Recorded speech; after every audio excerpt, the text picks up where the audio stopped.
As a photographer, I'm just looking for little moments. I reckon so much the big award-winning stuff is usually about some incredible spectacle that's going on. To me, like big Olympic Games or some massive tragedy or some amazing triumph. And to me, I don't know, I just like the little things that are happening in normal daily life. That's what I'm always sort of searching around looking for. And to me, the beach is like, well, for me, going to the beach is like going to church for some people, and so just trying to capture the joy people get when they get on the sand and hit the water. And probably because I used to feel like that when I hit the beach myself when I was a little guy, couldn't wait to get out of the car and run across the sand and get into the water. But yeah, that's my angle in photography, outside of the sort of bread and butter stuff, is just enjoying capturing those little daily moments rather than anything massive and world-changing. I just love watching people. It's my hobby, so this is basically a paid hobby. So I love watching people, I love watching body language and the interactions between people, and then I just like recording it. This is part of a series on poverty we did in New Zealand. This little guy he's a member of a gang family called the Mongrel Mob. He's got gang colours, you can't see it in black and white, but red are the gang colours. And, that's probably his future, is following a gang, but he is, at the end of the day, he's just a little guy with his little dog. And, I love that shot. Yeah.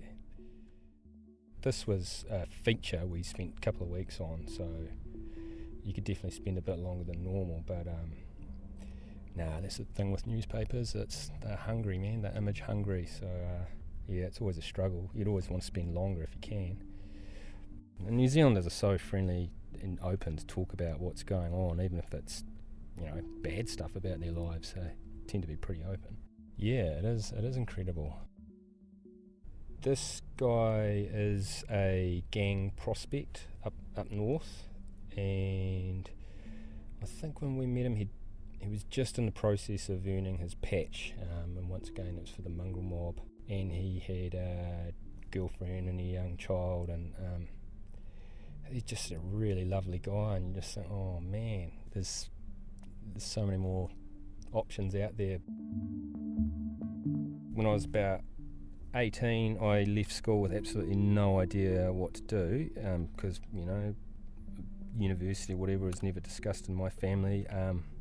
But I worked in this warehouse where they imported cameras, and I bought a camera at wholesale price, and I was going out with this really foxy, gorgeous looking girl at the time, and I just would go out on the weekends and I'd photograph her, and because she was so good looking, I just had these amazing, it had nothing to do with what I was doing, I had these really cool portraits, and I just got hooked on photography. And then I got a book published, which was, I spent a year living in a van, cruising around New Zealand, photographing little fishing families around the coast of New Zealand, and got that published. And so that was kind of a little bit of an ego hit, thinking, well, actually maybe I'm getting good at this. And then I started freelancing for magazines and things like that, and then originally got freelance work with the press, and then moved on to full time. So it's been a really long process. Yeah, you can get jaded with the same place you live, the same streets. It can be quite wearing, but to go somewhere new, it really charges you up again visually. I've been to India twice, and this is my second trip, and it really interested me in terms of watching the difference. There was 10 years difference between the two trips, and you really can see an exploding middle class. And so I just took a series of little stuff on the, what would you call it, almost the westernisation of the middle class, really, the whole handycam thing, the big dream of this kind of carry on, but there is no clean parks and no open space for this little guy to go biking on. The reality is over here, but everyone's being sold a dream.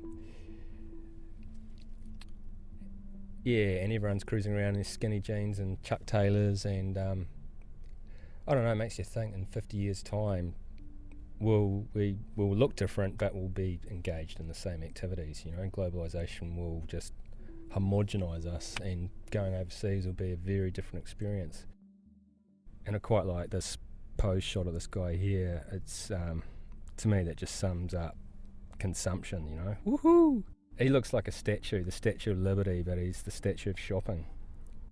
And I don't know if it was the way I was looking at it or what, but I don't know. People seemed stressed.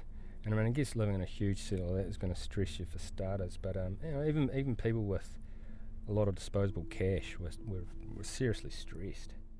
iPods, cell phones, coffee, iPads, probably now. Everything that we're into, it's just, I don't know, we're just becoming the same as everywhere else. Yeah. We all want the same things.